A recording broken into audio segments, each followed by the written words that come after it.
Earlier this week, the International Monetary Fund released its global economic outlook, warning of slowing growth ahead. But there was one bright spot. India.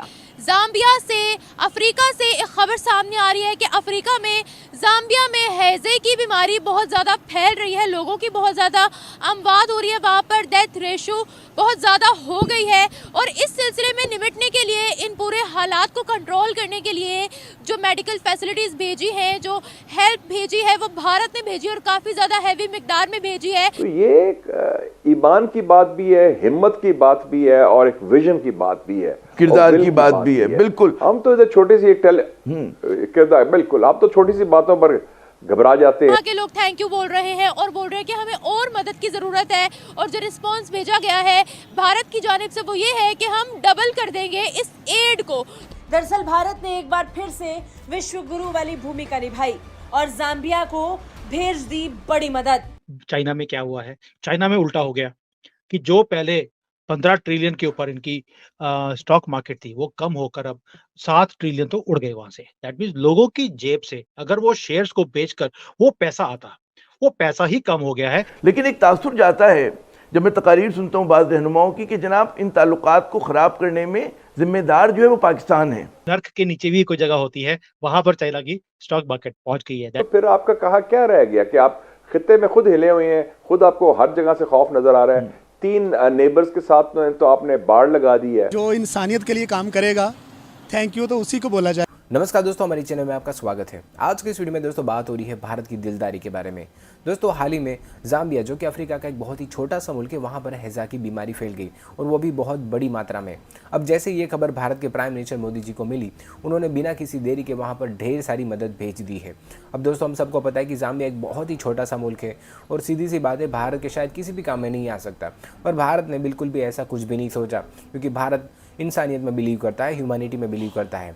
और यही वजह है कि भारत ने हमेशा ऐसे मुल्कों की मदद की है जब जब उनको जरूरत पड़ी है। इस मुद्दे को लेकर, इस खबर को लेकर पाकिस्तान मीडिया में क्या डिबेट हो रही है, उसको जानने के लिए शुरू करते हैं इस वीडियो का अगला भाग। जाम्बिया से अफ्रीका से एक खबर सामने आ रही है कि अफ्रीका में जाम्बिया में हैजे की बीमारी बहुत ज़्यादा फैल रही है, लोगों की बहुत ज़्यादा अमवात हो रही है, वहाँ पर डेथ रेशो बहुत ज़्यादा हो गई है। और इस सिलसिले में निपटने के लिए, इन पूरे हालात को कंट्रोल करने के लिए जो मेडिकल फैसिलिटीज़ भेजी हैं, जो हेल्प भेजी है, वो भारत ने भेजी और काफ़ी ज़्यादा हैवी मिकदार में भेजी है कि वहाँ के लोग थैंक यू बोल रहे हैं और बोल रहे हैं कि हमें और मदद की ज़रूरत है। और जो रिस्पांस भेजा गया है भारत की जानिब से वो ये है कि हम डबल कर देंगे इस एड को। तो आए बढ़ते हैं अवाम की जानिब, उनसे इस बारे में पूछते हैं कि हर ममालिक जो भी क्राइसिस में होता है उनकी मदद की जाती है। भारत की जानिब से Pakistan as a Muslim country, as a neighbouring country कहाँ स्टैंड करता है? भारत की बात करते हैं। भारत हमारा दुश्मन है। हमारा दुश्मन है तो फिर क्या करें?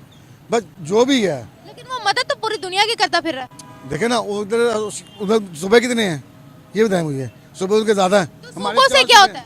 सुबह से क्या होता है? 4 सुबह, तो उधर सुबह कितने हैं ये बताएं ना। जितने सुबह होंगे तो कारोबार भी ज्यादा होगा। कारोबार अगर वो करेंगे तो ज्यादा होगा ना। ऐसे तो जापान भी छोटा है, लेकिन कहाँ है? बस ऐसी है ना जापान का। पता है मुझे, ऐसी है। तो तरक्की कैसे कर ली उन्होंने? तरक्की हमारी सियासतदानों से उन्होंने करनी है, क्योंकि जब ये आप एक दूसरे को गाली निकालते तो ऐसे तरक्की नहीं होती ना। तरक्की वही होगी जो सियासतदान एक दूसरे बैठे, इकट्ठे होकर बैठे, फिर ये काम करें। डेफिनेटली जो इंसानियत के लिए काम करेगा, थैंक यू तो उसी को बोला जाएगा। वो इंडिया हो या मिसाल के तौर पे मैं बात को अगर आगे बढ़ाऊं तो हम लोगों ने क्या किया इस हवाले से, हम लोग इवन कोई अच्छी स्टेटमेंट भी नहीं दे सके। केस करना तो दूर की बात है। तो I personally would like to thank. Terrorism हमें कश्मीर में नजर आती है, वो तो पूरी दुनिया में किसी मुस्लिम कंट्री को नजर ही नहीं आ रही है जी। ये इसकी सबसे बड़ी वजह ये है। क्या वजह? वो स्टडी ज्यादा कर रहे हैं या वो फिर पागल है थोड़े से? नहीं, ऐसा नहीं है। असल बात ये है कि हम जो है ना, हम being as atomic power, the only atomic power in the world. और भी है बहुत से एटॉमिक पावर्स। नहीं, मैं पाकिस्तान इस्लामिक कंट्रीज में कह रहा हूँ कि as you know that we are like the captain of the team. हम लीडिंग कंट्रीज में से हैं और इस्लामिक कंट्रीज को जाहिर है हम क़ियादत करते हैं। तो हमारा अगर स्टांस कमज़ोर होगा, हम माशी हवाले से कमज़ोर होंगे, सियासी हवाले से, जिस तरह से हमारे यहाँ खिचड़ी पकी हुई है आजकल, ठीक है, जो कुछ हो रहा है सबके सामने है। ममालिक किसी खातिर में ही नहीं लेते हैं। कोई बड़ी कॉन्फ्रेंस हो जाती है, हमें वो बुलाते ही नहीं। अभी सऊदीया में इतना बड़ा प्रोग्राम हो रहा है, हम इन्विटेशन तक नहीं दिए ये जो हम लीडिंग रोल प्ले कर रहे हैं, ये हम ख्वाबों में कर रहे हैं या वाकई हो रहा है? आपने ये बड़ा अच्छा क्वेश्चन रेज़ किया और आपने काफ़ी हद तक उसकी पिक्चर भी जो है ना वो बता दी है। असल में यही नहीं है कि बुलाते नहीं हैं, अगर बुलाते भी हैं तो वो कहाँ बिठाते हैं पीछे हम सबको अच्छी तरह से पता है। और हमें शर्म आ जाती है अपने प्रेसिडेंट और अपने प्राइम मिनिस्टर को देख के कि ये बेचारा कहाँ खड़ा है। तो इसकी सबसे बड़ी बात ये है, इसकी वजह यह है कि हम वर्थलेस हैं दुनिया में, और हम ये सारा जो है ना क्रेडिट हमारी मुआशी बदहाली और पॉलिटिकल जो डिस्टेबिलिटी है ना उसकी वजह से। हाँ जी, वो ठोस तरीके से आप आगे आपने मफादात को बढ़ा नहीं सकेंगे, क्योंकि अगर खित्ते में आपको मसले पैदा हो रहे हैं बाएं दाएं शुमाल मगरिब और जनूब और मशरक में, तो फिर आपका कहा क्या रह गया कि आप खित्ते में खुद हिले हुए हैं, खुद आपको हर जगह से खौफ नजर आ रहा है। 3 नेबर्स के साथ में तो आपने बाड़ लगा दी है या दीवार लगा दी है, बार्ब्ड वायर है। तो आजकल तो ज़माना ही और है, और 2 मुसलमान ममालिक हैं, हमारे मुसलमान ब्रादर ममालिक हैं। मेरे ख्याल में हमें तस्लीम करना चाहिए कि हमारी अफगान पॉलिसी फेल हो चुकी है।